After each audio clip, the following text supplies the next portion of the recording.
उसके ऑफिस जाने के बाद उसकी सास उसके बच्चों को संभाला करती, लेकिन रवीना को इसकी कोई कदर नहीं थी।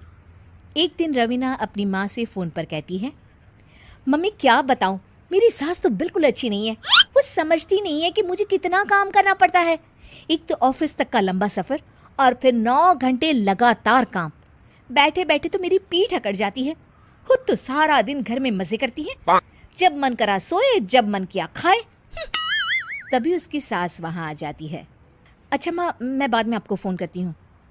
जी मम्मी जी, कोई काम है क्या आपको? क्या हुआ? रवीना बहू, सारा दिन तो तू ऑफिस के मजे लेती है, लेकिन यहाँ ये बच्चे मुझे आराम भी नहीं करने देते। मेरी तो तबीयत खराब हो रही है। तो आपको लगता है कि मैं दफ्तर में मौज करती हूँ?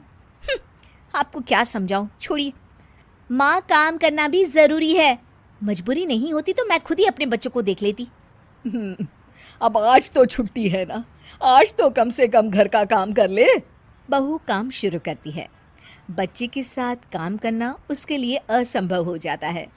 वो जाकर बच्चा सास को देती है और कहती है, मम्मी जी ज़रा बच्चा तो पकड़ लीजिए, मैं घर का काम कैसे करूं? जैसे मैं करती हूँ रोज बच्चे के साथ।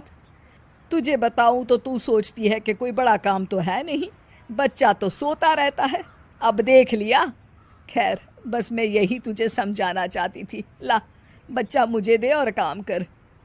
बहू मुंह बनाकर वहाँ से चली जाती है। वो मन में सोचती है, बात तो सही है, बच्चे के साथ घर का काम करना असंभव है।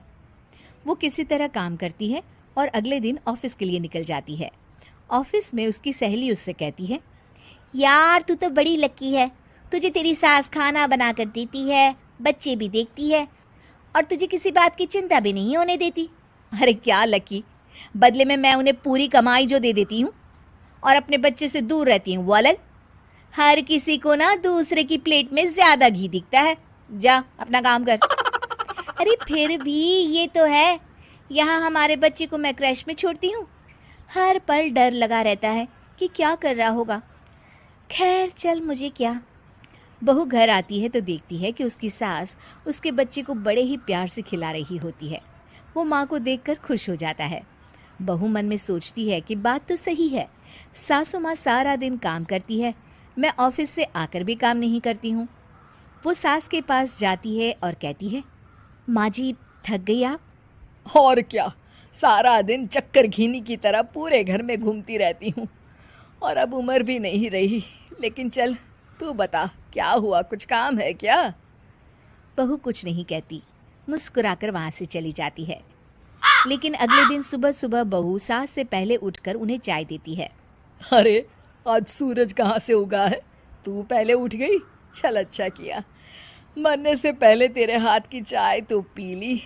चलो अब चलकर किचन में लगूं। माँ जी, आपको आज से काम करने की ज़रूरत नहीं है। काम करने की ज़रूरत नहीं है मतलब? क्या तू करेगी आज से सारा काम? इतने अच्छे तो हमारे नसीब नहीं है भाई। नहीं माँ जी, मैं नहीं करूँगी, ना ही आप करेंगी, बल्कि ये करेगी। तभी वहाँ एक काम वाली बाई आ जाती है। ये कौन है बहू? माँ जी, ये नौकरानी है और आज से सारा काम यही करेगी। मुझे माफ़ कर दीजिए माँ जी, मैं नहीं समझ पाई कि आप थक जाती हैं। आज से आप सिर्फ आराम करिए और मुन्ने के साथ खेलिए। और सास बहू बच्चे के साथ खेलने लग जाते हैं।